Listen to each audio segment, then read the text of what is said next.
Do you wake up and think, oh my gosh, why is life like so hard? Why is it so damn difficult? Like every time I get up or every time I get ahead, something cuts me off at the knees and then I'm back at square one.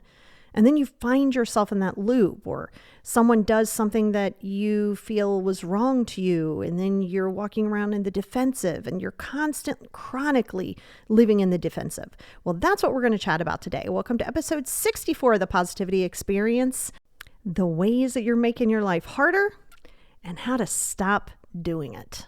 Check it out.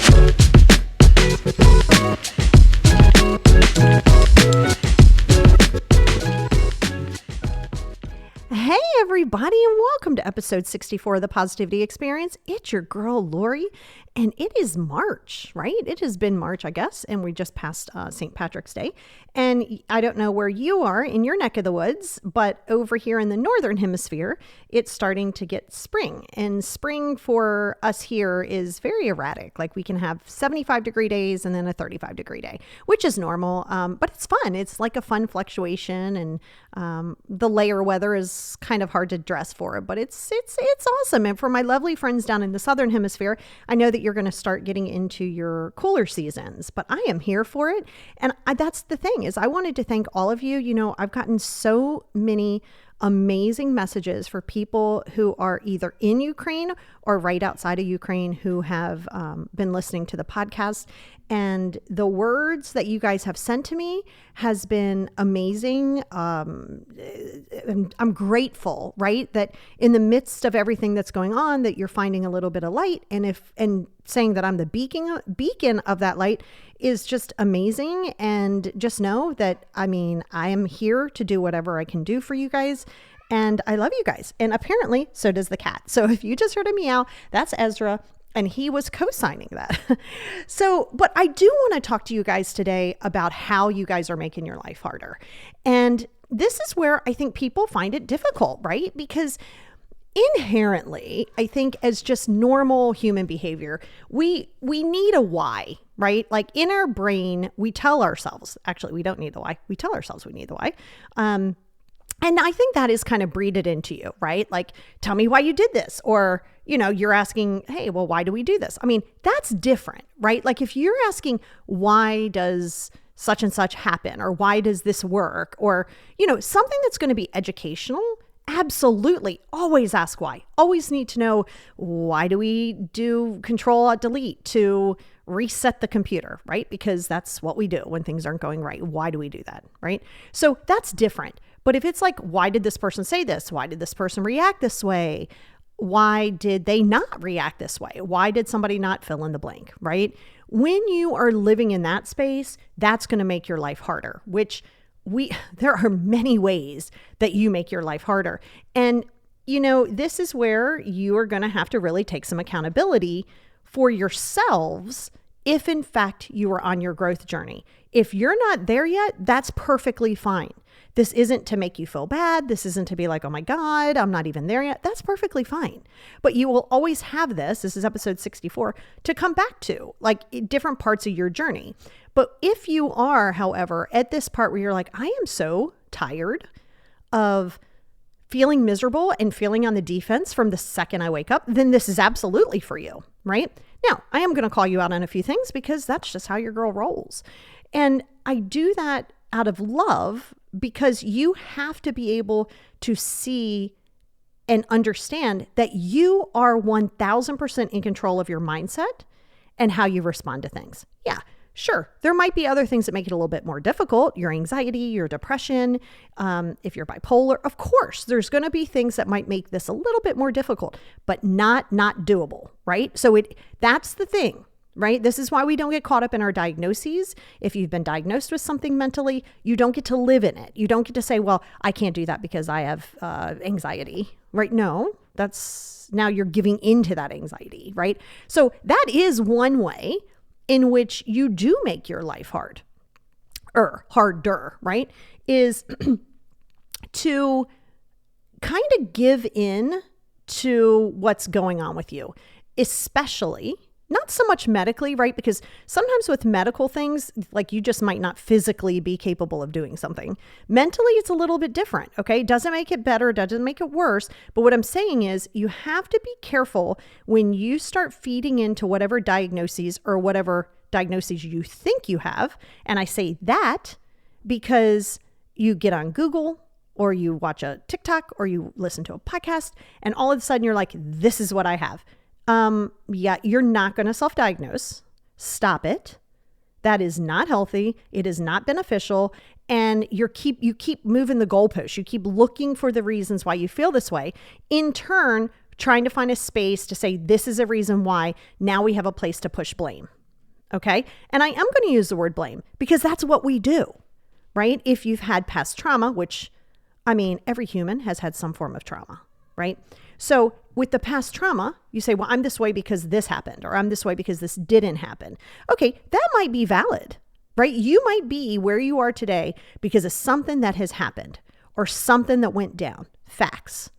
However, if you stay in the mindset of that, now that's you taking over from where the traumatizer has traumatized you. And that is a fact, right? So again, if you're looking online and you're going through Google and you're listening to podcasts and you're trying to figure out what is wrong with me, stop trying to do it on your own. Stop thinking that you can just figure out everything by yourself, right? Just because people have let you down in the past and they have put these weird things in your head that you're not enough or you're not good enough. And I promise you, we'll talk about that here in a minute. You have to remember you are not the words or the diagnoses in which is given to you. So here's where it becomes, this is where the problem lies. I'm not saying that as an adult, when you get involved with a narcissist or somebody who's like chronically gaslighting you, that it isn't going to sting or it's not going to create trauma. It absolutely will.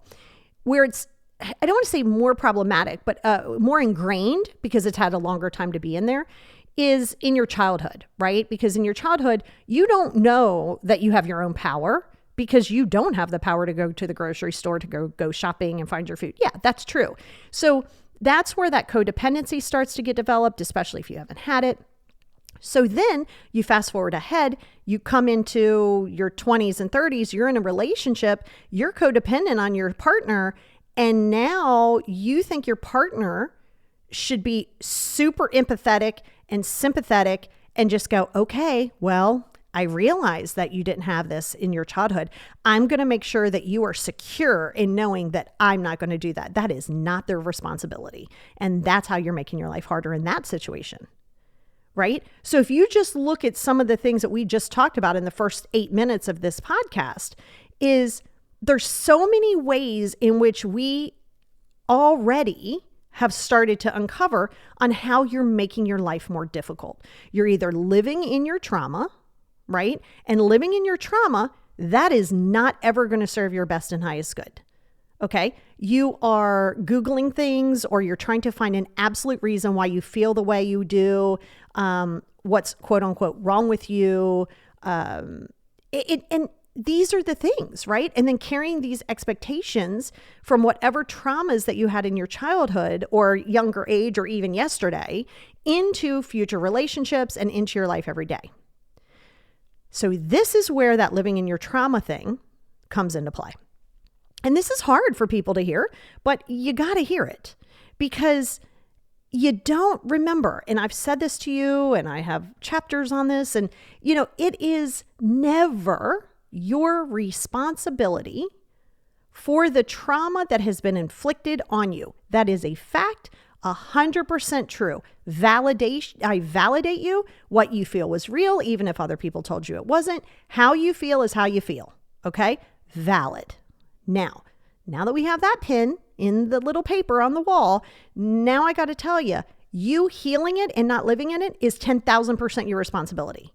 If you continuously live in your trauma, you are now taking that trauma and re-traumatizing yourself every day.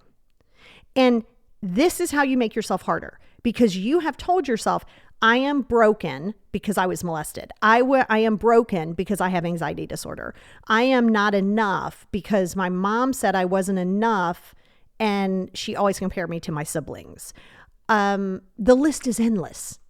So if you stay there, you are giving all of this power over you. Your trauma, the people who have inflicted it, the situations, the location, right? Think about if you've had a panic attack at the grocery store. And you had a panic attack at the grocery store, didn't even make sense. You were fine, walked in the grocery store, freaked out in aisle 2, had to leave your groceries, thought you were dying, went to the car. Now you've said, I never want to go to the grocery store again. Nope. This is how you're going to make your life harder. Now, this being said, if you're struggling with this is where you can either book a session with me or somebody because I like to expose you to the things in which you fear. See, you give life and you make your life harder when you're chronically avoiding the things that make you uncomfortable. Now, everywhere you walk is a landmine. Either this is where you saw something on the news and it made you uncomfortable, so you're not going to go there. This is where you're not going to fly because what if the plane falls out of the sky? This is where you're not. Now everything that you do has to be within a safe zone. That will never serve your best and highest good. Sure, it'll protect you in a minute, but it's going to make you feel lonely. And then you're going to get really upset when people are like, well, I'm going to go do this. Are you coming? And you're like, no. And they're like, okay, well, I'm still going to go. Me and the friends are still going. And then you're going to sit home and have FOMO. But you don't get to have FOMO because you haven't worked on the traumas or the situation that has caused that anxiety. So when you refuse to work on something because you are in fear of it, that is controlling you and it is making your life that much harder. It is scary. Yep. It is scary. It is uncomfortable.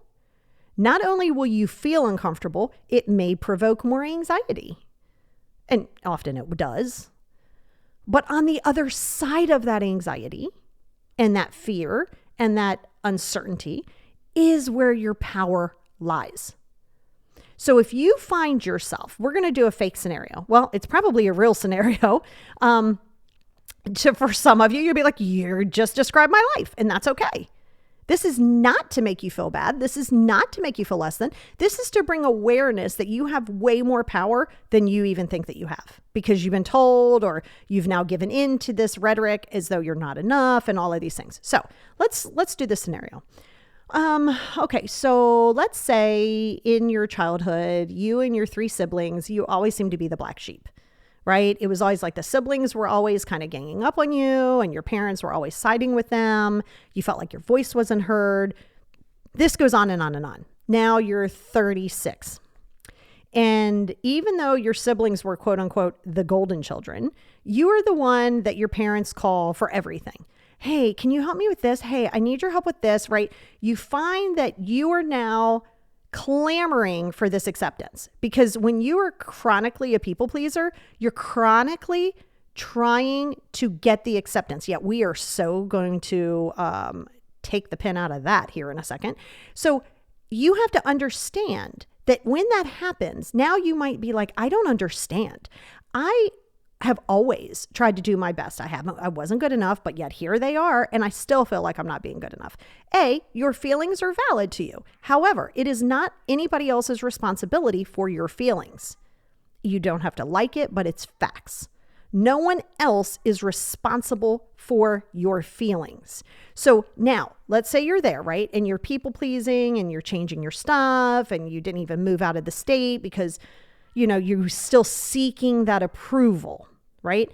And this is where making your life harder comes into play, because there is an acceptance and this is the acceptance. It isn't even that they might not change their tune, because they might not, is that you don't need that acceptance.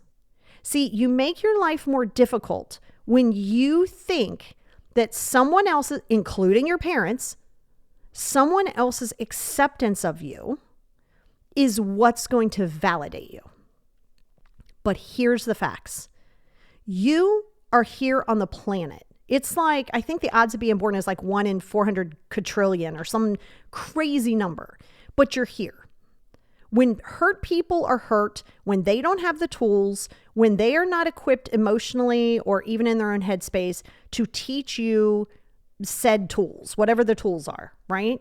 You can want that. You can want that relationship. You can desire it, but you must accept that you don't need it. to validate you. Your siblings aren't more superior than you because that's what was kind of demonstrated to you. It is the acceptance. This is where your life becomes harder, is the refusal to accept not only that it may never happen, because you gotta let that go. It may never happen. Fine, cool, let it go. But you don't need it. See, you think you need it because you're not good with yourself. And this is a fact. When you have self-love, and every podcast is going to come back to self-love and boundaries. Remember, you are the only human who is going to spend 100% of your life with you. No one else in your life is going to spend 100% of time with you. So you gotta stop giving people power who once in the past, or situations in the past, did not benefit you because they, you were kind of helpless, right? At certain ages, you are helpless. You don't get to just go out and move out. You're like 6. You can't just move out of the house. You don't even know. And now you're codependent because you're like, oh my God, these are the people who are supposed to take care of me. I guess this is what this looks like, right? So the way that gets level set is if you start holding grudges to those siblings. We're going back to that fake situation. If you start holding animosity towards the siblings, or towards another parent, or towards another person, or towards another teacher, or towards anyone, you start holding animosity, that is a you issue to process.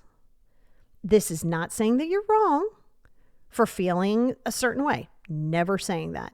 That's why you process your feelings. See, the thing is you think that you're doing yourself this big justice for walking around in defense mode all the time. Who's a narcissist? I need to avoid these narcissists. Oh, that's gaslighting. I don't want to entertain that, which valid, but you're constantly walking around with your head not just on a swivel, like hyper focused on who is out to screw you over today. What is going to go wrong? In the moment you wake up and go, oh my God, the day is going to suck and da-da-da-da. If you wake up constantly chronically negative, that's not a personality trait. That's a habit. Negative thinking is not a personality trait. It is not. It is a habit. So you have to understand, habits are meant to be changed. Of course, you are not just going to hit it out the park tomorrow and be sunny Miss Sunshine or Mr. Sunshine, and everything is just going to roll off your back. Not yet. But if you adhere to some of the things and some of the tools, because again, you say, I want to feel better. I don't want my life to be difficult. I don't want myself to constantly be on the defense and think everybody's out to get me, or things are never going to go my way. And, everything starts going down the catastrophic lane, right? Everything's going down that lane in your head. And then you go, see, okay, if you are always living on prep mode, you're not living. You're living behind a wall. And this is this big key. And you guys ask me this on every platform and every DM and every email and every text, not every, but you know what I'm saying, is how can I just let it go? Okay, I've given you guys these tools 150 times. If you are resisting to use them, you have to check yourself. And one of the ways of letting go is to understand. Now hear this, because this is where you make your life more difficult, because you're holding on to something and you feel like if you let it go, that somehow or another, these people win. Oh my God, let them win the day. You don't need to have your voice heard all the time. You don't need to have your side of the story heard all the time. You don't need to have the last word. You don't need to be proven correct. Everybody doesn't need to validate you. Facts. Okay, see, that's one of the biggest things, is you think that unless you give your side of the story, or unless everybody can see it from your perspective, then you can't let it go. Let it go. People are going to have a narrative of you. They're going to have a narrative of you in the morning. They're going to have a narrative of you in the evening. If you do something good, they're going to have a narrative. If you do something bad, they're going to have a narrative. Why are you focusing your life trying to worry about what other people are doing and their why? In order to let go of something that has happened in the past, you must accept that you do not need their accountability. You do not need their apology.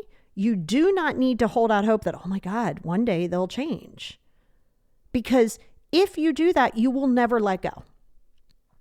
Right? It's not as easy as just getting up and saying, oh, F it, I'm done. I mean, it kind of is, but you have to believe that. So you're making the letting go process and you're making your life harder in the aspect that, now granted, not saying that it can't be OCD, not saying it can't be your anxiety. I just told you those things are going to make it a little bit more difficult for you, little bit more difficult. I did not say impossible. But you have to want to feel better. You literally have to want to do it. And I don't just mean the words. I don't just mean waking up in the morning and going, I want to feel better about myself. Okay, good. This is beautiful. This is the first step. This is how we get on the yellow brick road. However, you don't get to go down the yellow brick road and think, oh, I don't like that turn. I'm not going to do that. Or that's scary, or I'm afraid to go down there. If that happens, you're not going to grow.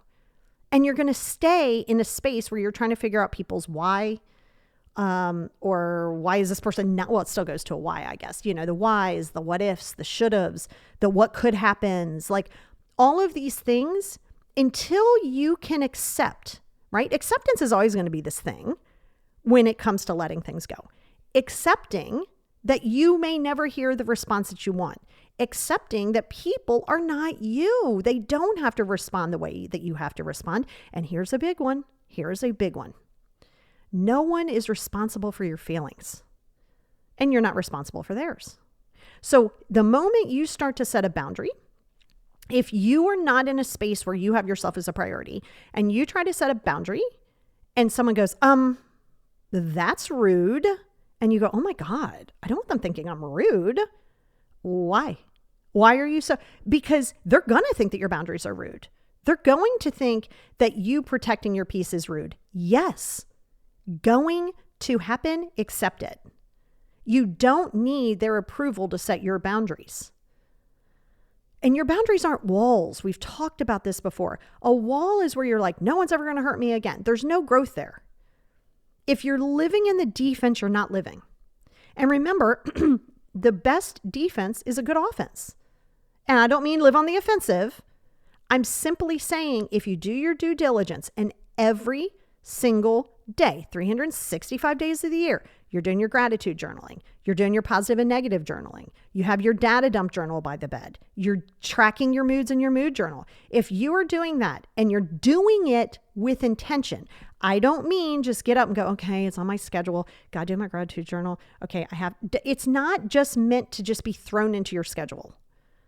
You have to do every one of these things with intention. Don't just do it. Don't just be like, well, I get up, I do yoga, I have my green drink, I'm doing all of these things, I'm doing my journaling, and I'm still not feeling better. Number one, it's not happening overnight. And number two, if you're just doing it to be doing it, to say that you've done it, and you're doing it with a level of desperation, and you're doing it with a I want to feel better mentality, then you're not doing it. I mean, you're doing actions, but you're not receiving the benefit. To receive the benefit of let's say the journaling, because I brought it up, is to be intentional. Don't journal with the expectation of feeling better tomorrow. Don't journal with going, I have to journal because I'll feel better. No. You journal because you want to be connected to yourself. You want to be connected to how you feel. When you're positive and negative journal, especially in your negative journal, it gives you a space. It gives you an amazing space to dump things. I mean, literally an amazing space to dump things and to focus on how you feel. See, 85, 95, maybe even 100% of what I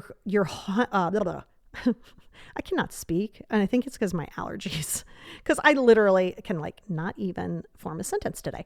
But the biggest thing here is you get caught up in your feelings. Your feelings aren't facts. Your thoughts aren't facts. I feel slighted for this person. Okay, you're allowed to feel that, but let it go. That person does not have to validate you. That person does not have to apologize to you. And that's the thing.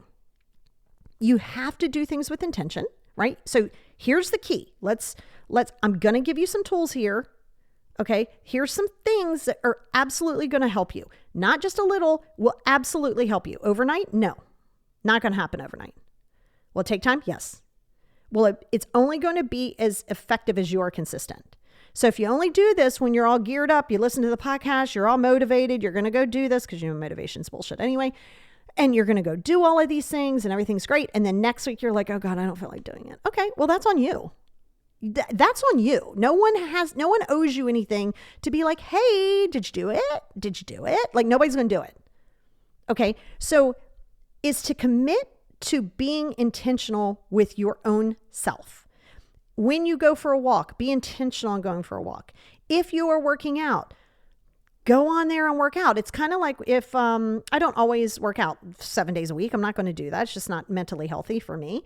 But if I get on the Peloton and, all of the Peloton instructors that I use, I try to use certain ones, they'll say, hey, you have nowhere to be for the next 30 minutes or 20 minutes or 45 minutes, except for right here. And the reason that they tell you that is because you have to be intentional about what you're doing. If you're just eating vegetables or eating whatever it is that you're doing and just doing things with this big expectation of losing weight or feeling better and all that stuff, that's a problem. That should not be the biggest motivating factor.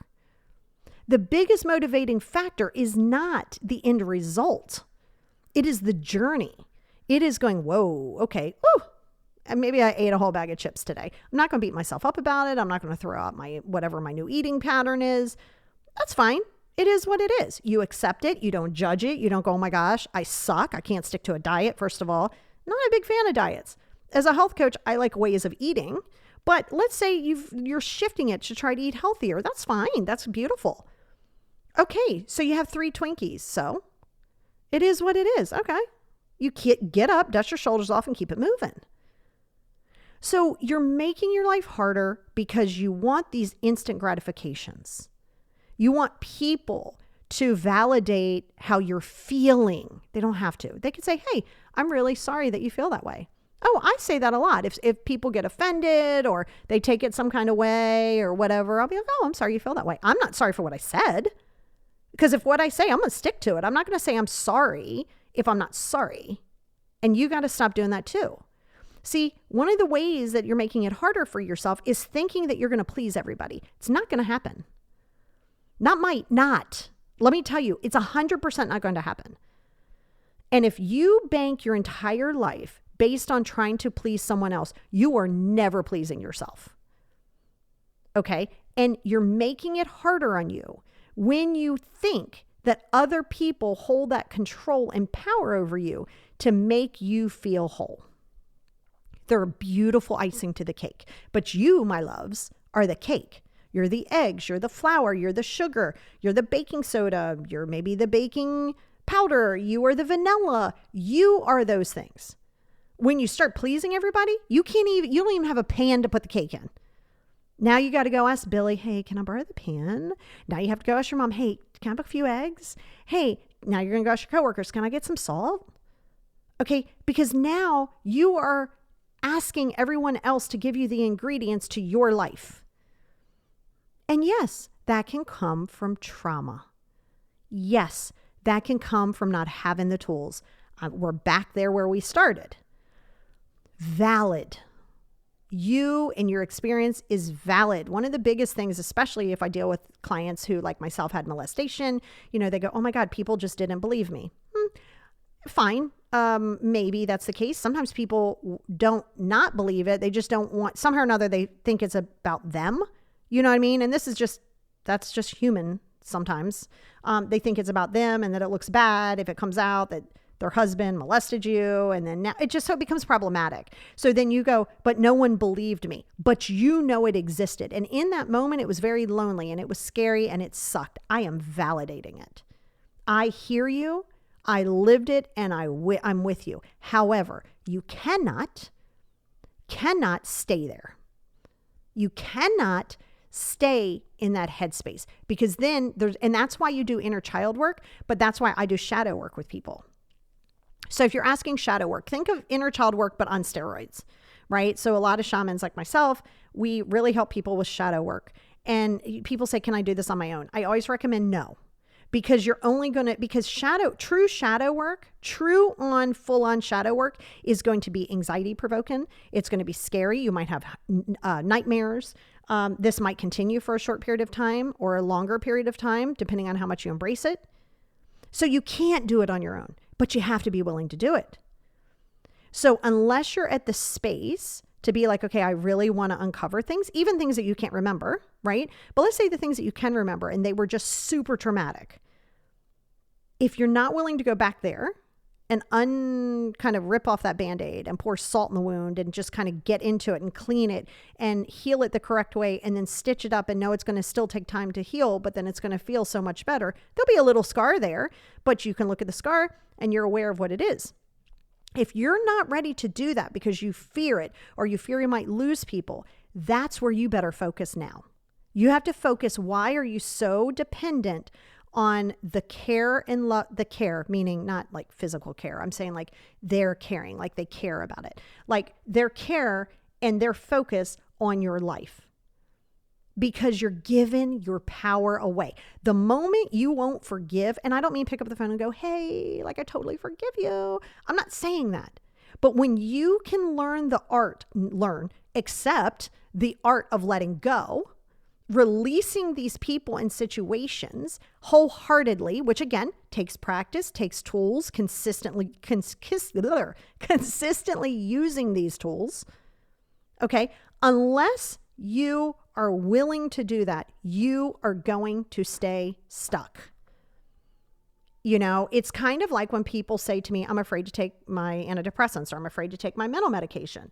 I am trained in holistic medicine, right? Prescribing holistic supplements and different things like that. I am literally trained in that and I love it. I'm here for it. I happily take my Zoloft. I have my Klonopin as needed. I usually use my medical now instead of that, but Klonopin is needed. And I am happy to take it. I will take my Zoloft like Tic Tacs. And I'll tell you why. Because if you get in your headspace of what you're afraid to do, or, you know, you're afraid of kind of releasing that control, listen, if it's not for you, fine. But if you say you know, if the doctor says this is what I want to give you, and now you avoid doing it because of your anxiety, hit me up, DM me. You know, my links are in the show notes, which is basically the description of this. You can always book sessions with me or just shoot me a DM or an email, because you're in your headspace. You are not less than if you need help from a person, a pill, a walk, an animal. You're not less than. You're not going to do this on your own.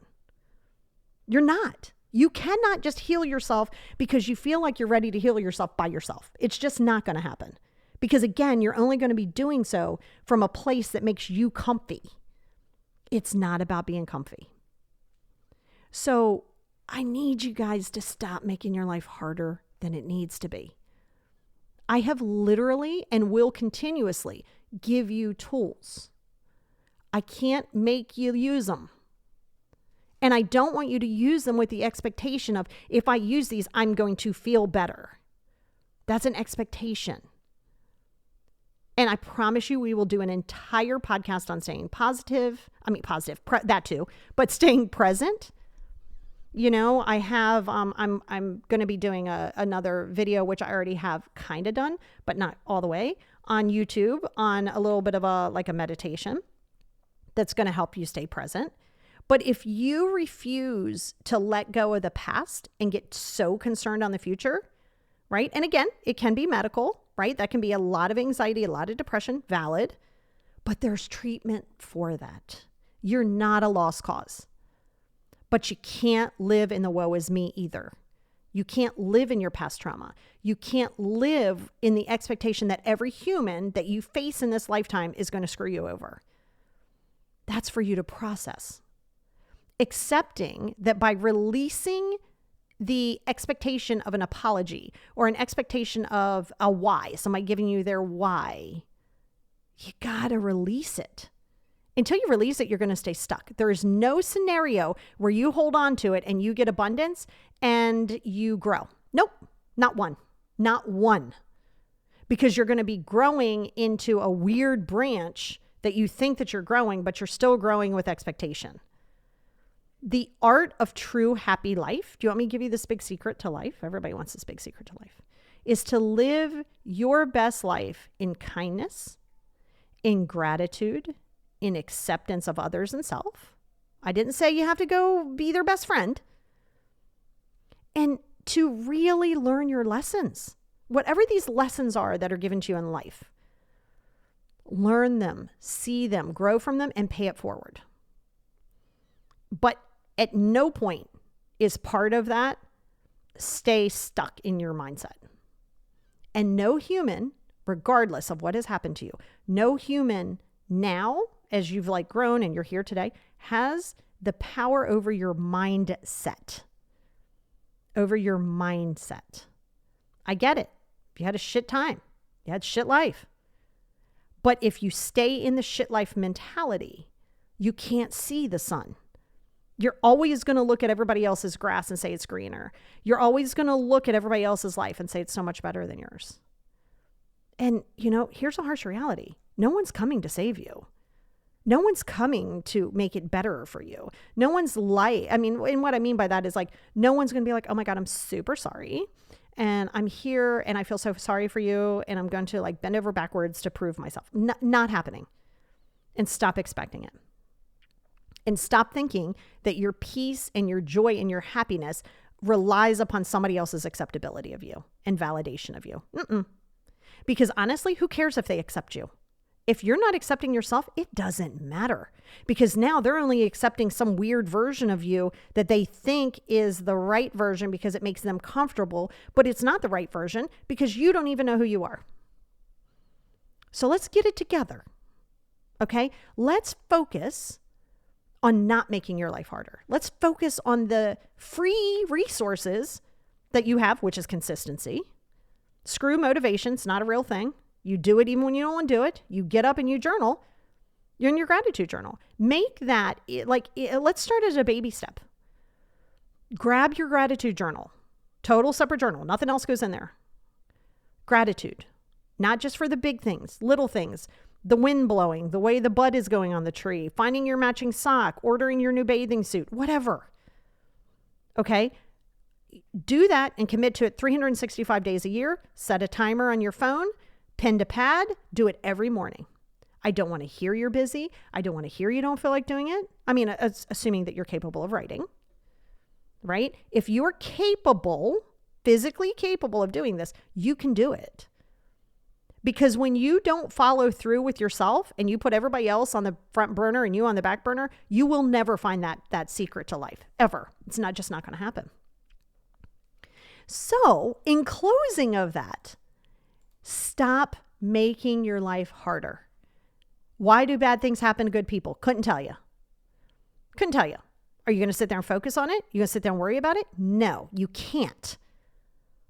You can't. If you can do something about something, abso-freaking-lutely do it. If you can't, you must accept. And then you can protect yourself, but never do it out of defensiveness. So with that being said, you got a little homework. I'd love for you guys to jump over in my DMs on Instagram, official Lori Wheeler. You can also follow my TikTok, Lori Wheeler. And, the Positivity Experience on YouTube. It's the same as this. I love you guys. I am here for you. I am here. I am the Glinda to your Dorothy. Let's make the changes. Is it going to be uncomfortable? Yep. Is it going to cause more anxiety? Yep. Is it going to be pretty miserable at times? Mm-hmm. Are you going to lose people? Yes. Okay. But you know what's on the other side of that? Actual inner peace. Actual appreciation of yourself. That is what you have to decide. Are you worth it? Don't worry about what somebody else said to you. Aren't you worth it? Don't ever expect somebody to hold your worth and see your value when you keep giving yourself freaking discounts and free passes for yourself. You are far more valuable than that.